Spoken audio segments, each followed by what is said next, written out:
Hello everyone. I am in a slump with model building. I've got a craving to come up here and build something. So I'm in the room, but I'm not feeling very well, and that's clouding my decision, I will admit. Just the start of school funk, that's what I have. It's nothing serious. I was going to build this. I've changed my mind.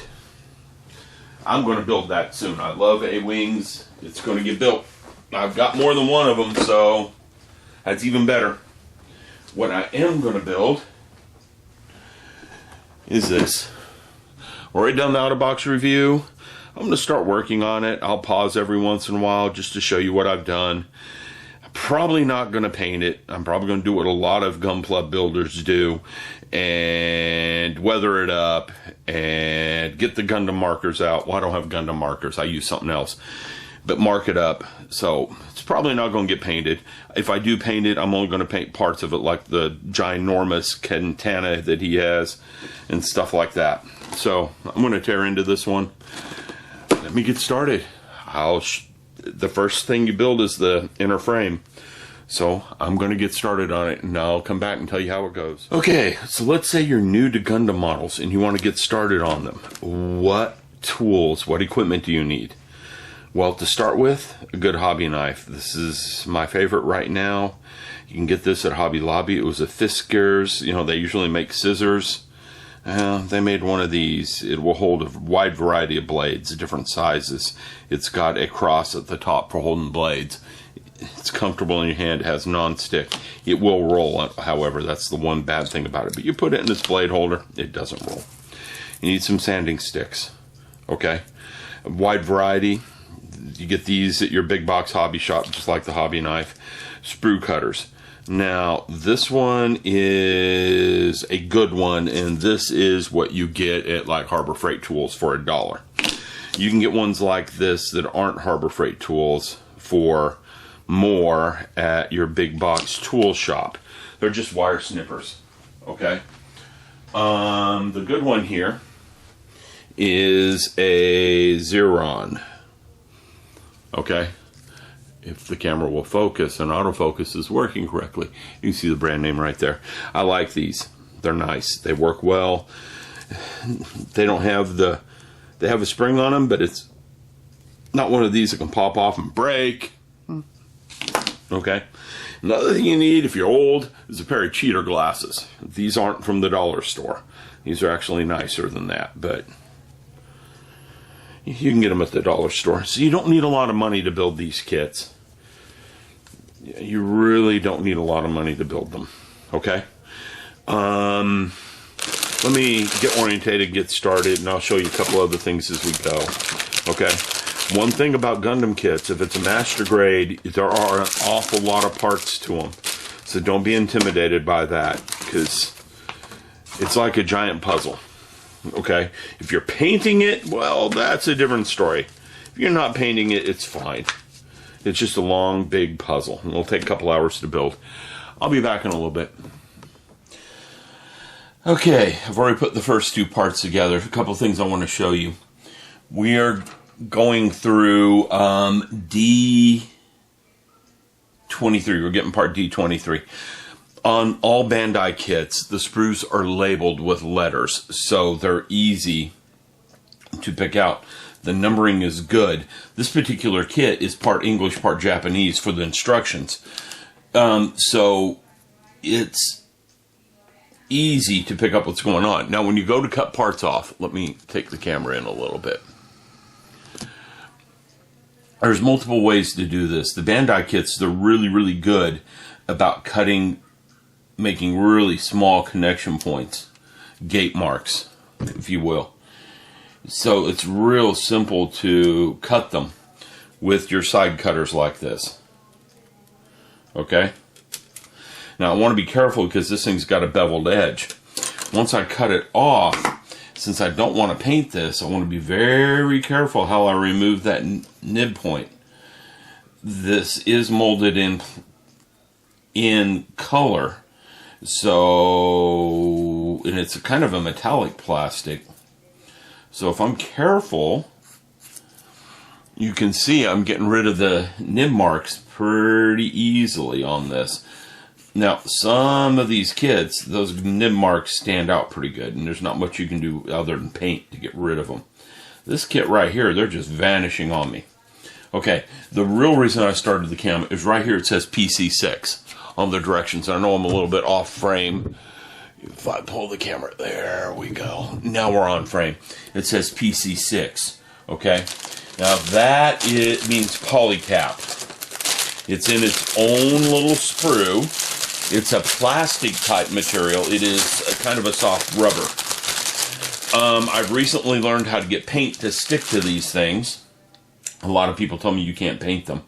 I've painted them more than once. So I'm pretty sure I figured out how to get paint to stick to them. It's just all on what you're using for paint. Because the type of material it is really rubbery. You can see me just bending it. And they use it in the moving joints. That way the joints can absorb the stress of being moved. It's like using a rubber bushing. Okay? And that's what they really are. The polycaps, they go in. Now you got to watch the directions real carefully, because it shows you exactly which direction this should go in. It's got little explanation marks around it saying, check this when you put that in to make sure you put it in right. Because one thing about these Gundam kits, once you put that in there, close up the parts, you're not getting the parts back out. And that doesn't feel like I'm putting it in right. Yeah, I'm putting it in right. What's going on is this part's what holds it. There we go. So what I'm going to do is put it in this part first. And I got to make sure the direction's correct, because this part's going to hold it. And it has little guides on it, so you get it to go in correctly. Now that's in right. Now I can take the two parts and put them together. Okay? And being a Gundam model, it is going to go together pretty tightly. And I've got to get this aligned right. It's got guide pins, and I'm lining up the guide pins. There we go. And you can check the alignment as you're doing it and make sure your guide pins are in the right hole. And my parts together. Now, one of the things I don't like is, let me pull the camera in. It's a little bit better so we can see. One of the things I don't like is if you look right in here, we can see where I nipped the parts off the frame. I don't like that. That shouldn't be showing. And, well, without paint, there isn't going to be much I'm going to do to fix that other than sanding stick, and that might actually emphasize it more. Now, I've been told by some people, hit that with liquid cement, and it will minimize the look of it a little bit, and it probably will. Now, one thing, Gundam Barbatos is been abused quite a bit. When they first shows up, he's been abused. He's been an antique. They rebuild him later in the series, and I'm not sure if this is the first version, second version. I don't read Japanese, and it doesn't really say in English. Okay? So it's possible that this is a later version, and then it's beat up. We'll make a decision on it. But anyhow, let me digress. I wanted to show you this. And if you haven't figured it out yet, I'm kind of trying to do this as an instructional video. More than what I normally do. I'm assuming you're a beginner and you've done nothing like this before. Okay? It wouldn't hurt to start from that approach for once. But anyhow, there you go. I've got the first step done. Almost. I got two more parts to put on here. They both come from runner C. And I have to find runner C. And I'm hoping it's in here. And I have C1 and C2. They both come from C1. They are in the same bag as the polycaps. Okay? So I've got my C1 runner here, and I'm going to go ahead and find the parts. Anyhow, I'm not going to videotape this entire build because, well, that'd be annoying. I'm just going to stop occasionally and talk about things. Okay? This is the same color, and again, it's kind of metallic. It's kind of really well done. So it really wouldn't need paint if you're careful with it.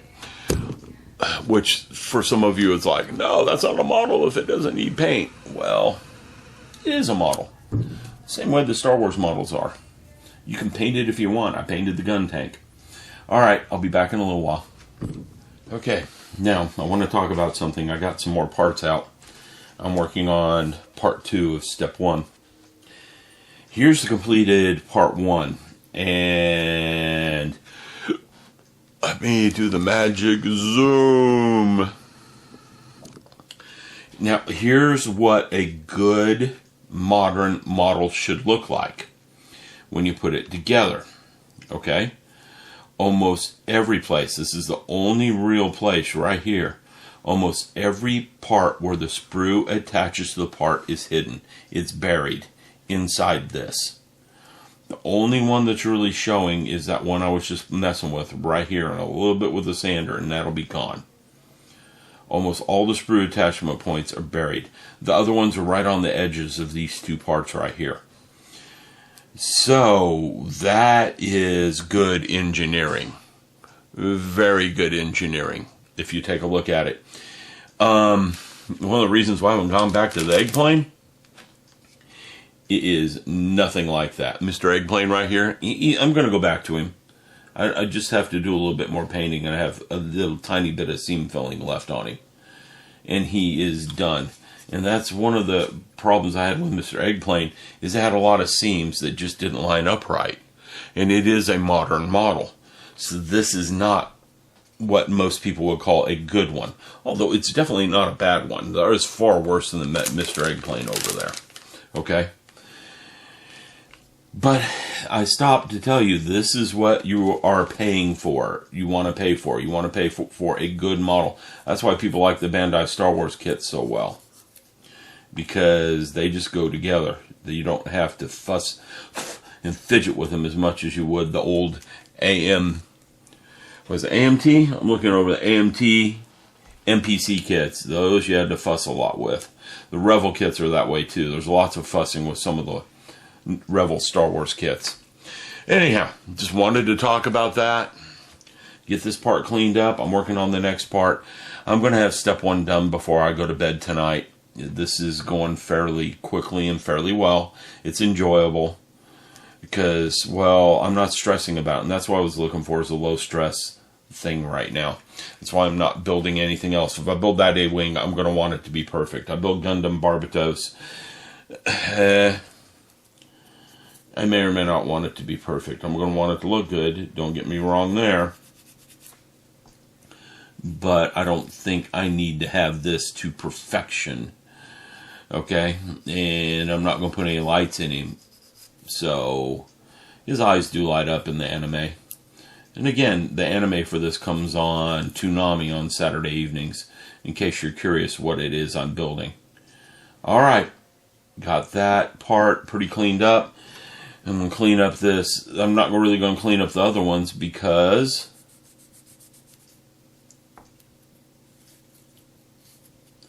well, they're inside parts. Every single little seam line is an inside part. Every single little nib mark is an inside part, other than around the outer edges of this. I just wanted to stop and tell anyone that who wants to build this model, because it's nice to know exactly where you have to concentrate your cleaning when you're building one of these things, and it looks like they are doing a good job with this. Now, you do want to clean them up, because if you've got a moving part, and that's one thing you're going to learn with these Bandai Gundam models, if any parts are moving and you don't clean these nib marks up some, they're going to wear on each other, and there's going to be friction. Now, none of this is moving that I can tell right now. We're building his main torso, so none of this is really moving. But I still want to clean the parts up fairly well. I'll be back in a bit. Okay, I've come across another problem with this.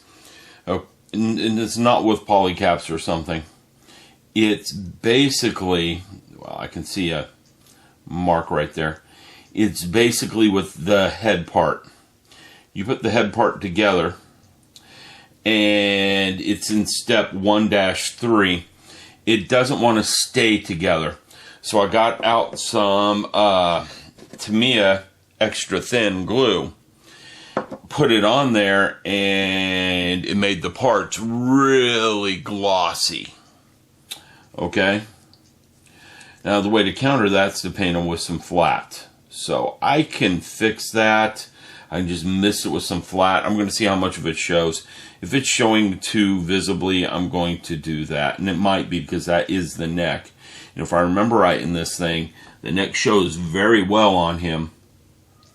So I'm going to have to be careful. Anyhow, just wanted to point that out. And I have used some glue.